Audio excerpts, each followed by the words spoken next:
pois, righe, quadri, fiori e chi più ne ha più ne metta. Sono fantasie belle e mettono senza dubbio allegria e danno un tocco di carattere alla propria casa. Oggi vedremo se e come si possa spezzare la monotonia e mixare insieme pattern diversi.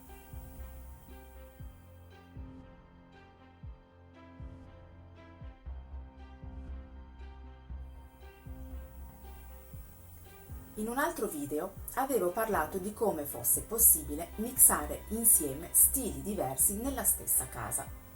Anche con le fantasie è possibile giocare accostandole insieme. Naturalmente il tutto con un poco di criterio per evitare di cadere nell'esagerazione. Non tutte le varie stampe messe vicine stanno bene insieme. Anche in questo caso quindi la parola d'ordine sarà equilibrio. Prima di tutto dobbiamo tenere presente che questo tipo di abbinamento non riguarda solo i tessuti, ma anche i muri, laddove usiamo la carta da parati, e i tappeti. Partire dai tessili come copriletti, plaid, tende e cuscini resta comunque la cosa più semplice, anche perché più facilmente correggibile in termini di tempo e di denaro. Quindi, come fare per mettere insieme due o più fantasie? Ecco alcuni piccoli consigli per riuscire ad abbinare in maniera magistrale pattern diversi e avere una casa che rispecchi la tua personalità.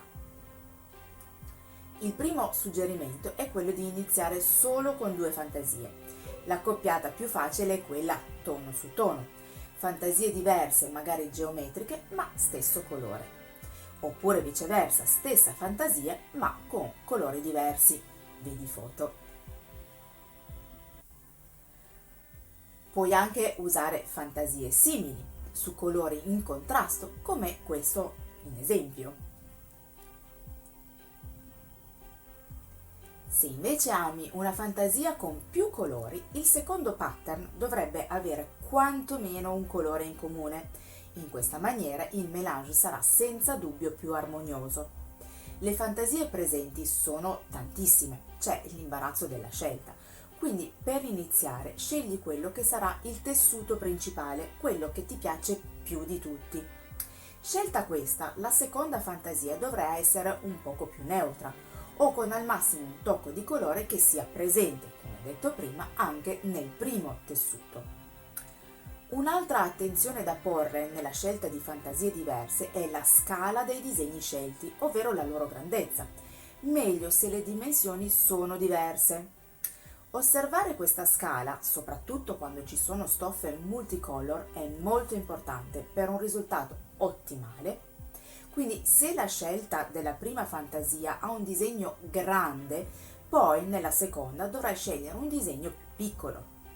Per esempio, supponiamo che il primo tessuto abbia dei fiori grandi. Come secondo tessuto potrai scegliere una fantasia magari geometrica, piccole righe o quadri.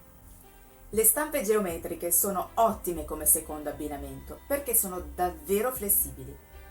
Il succo comunque è che uno dei due tessuti deve assolutamente spiccare sull'altro, con colori e disegni più eclatanti, e l'altro deve essere un po' più neutro, come questo. Siccome il 3 è considerato il numero perfetto anche nell'interior e nella scelta dei tessuti, abbinare tre tipi di tessuti diversi diventa una scelta ideale. Per non esagerare ti consiglio di usare una tinta unita che leghi insieme le due fantasie. Se hanno un colore in comune, per esempio, quella sarà senza dubbio una scelta perfetta di combinazione. In caso contrario, scegli un colore presente nel tessuto principale. Non usare più di 3 tonalità, ma declinale pure in tutto il resto della casa, complementi d'arredo compresi, vedi come questa foto. Se hai paura di sbagliare, non esitare a contattarmi, trovi i miei contatti in descrizione. Fammi sapere poi se il video ti è piaciuto con un like o con un commento. Ci vediamo al prossimo video.